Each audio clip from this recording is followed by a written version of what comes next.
Yo voy a leer rápidamente aquí un fragmento de 2 pesos de agua. Oh, perfecto. A nuestro querido público, que es parte de los cuentos escritos antes del exilio. Sí, y que él considera uno de sus mejores cuentos. Sí, por eso lo leo. Dice: ya se habían ido todos. Pasó Rosendo, pasó Toribio con una hija medio loca, pasó Felipe, pasaron otros y otros. Ella les dio a todos para velas. Pasaron los últimos, gente a quienes no conocía. Llevaban un viejo enfermo y no podían con su tristeza. Ella les dio para velas. Se podía tender la vista sin tropiezos y ver desde la puerta del bohío el calcinado paisaje con las lomas peladas al final. Se podían ver los cauces secos de los arroyos. Ya nadie esperaba lluvia. Antes de irse los viejos juraban que Dios había castigado el lugar y los jóvenes que tenían mal de ojo. Remigia esperaba. Recogía escasas gotas de agua. Sabía que había que empezar de nuevo porque ya casi nada quedaba en la higuera. Y el conuco estaba pelado como un camino real. Polvo y sol, sol y polvo. La maldición de Dios por la maldad de los hombres se había realizado allí, pero la maldición de Dios no podía acabar con la fe de Remigia. Bueno, ese es uno de los cuentos en los cuales Juan Bosch más manifiesta el realismo mágico, o lo mágico realista, o lo mágico maravilloso, o lo real maravilloso. Lo real maravilloso, Carpentier. Sí, dos pesos de agua. Pero además,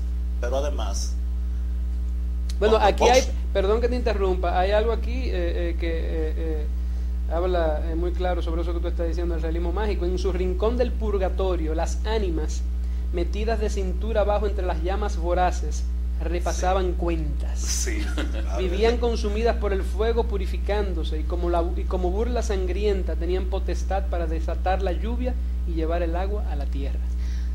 Me recordé ahora la revista Bohemia, ¿verdad? Pero había una revista más importante que la revista Bohemia, que era la revista Orígenes.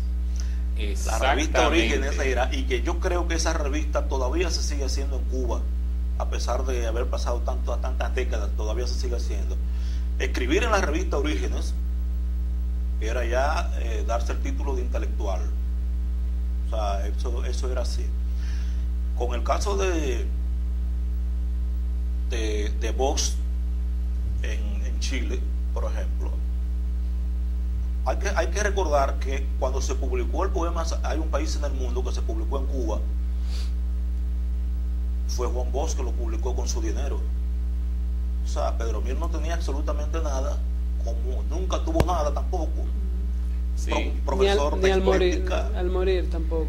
un profesor de estética, que es lo más difícil del arte en la Universidad Autónoma. Por eso es tan mal pagado, porque Sí. por lo difícil. Sí.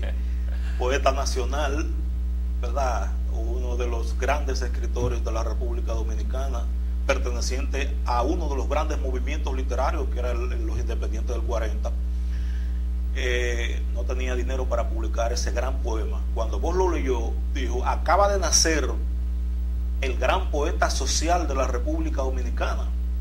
Pero lo bautizó a Pedro Mir como el poeta social de la República Dominicana, y él mismo costeó la publicación de Hay un país en el mundo. Pero Bosch era realmente un mecenas. En Chile, Manuel Rojas escribió una excelente novela que se llama Hijo de Ladrón. Manuel Rojas es uno de los más grandes escritores chilenos de todos los tiempos, y no tenía dinero para publicar la novela, y Bosch utilizó todos sus ahorros, óigame bien, el 100% de sus ahorros, para aportarlo a la causa de la publicación de la novela Hijo de Ladrón de Manuel Rojas.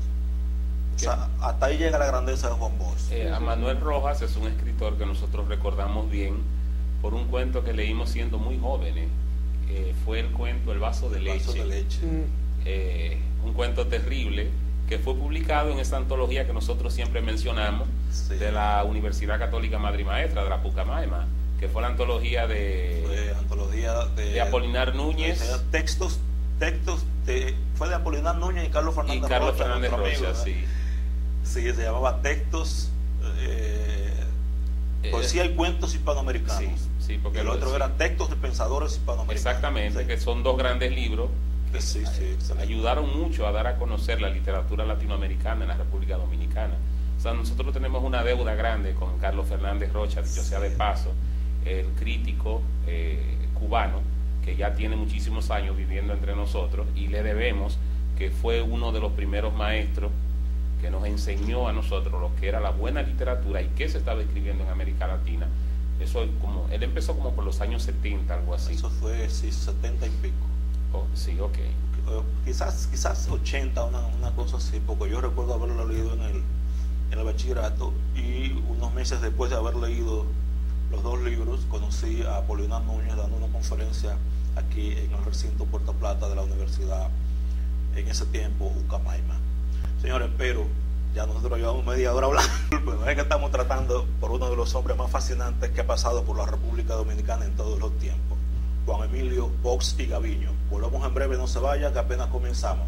Esto es Agenda 3 con Palabras al Viento.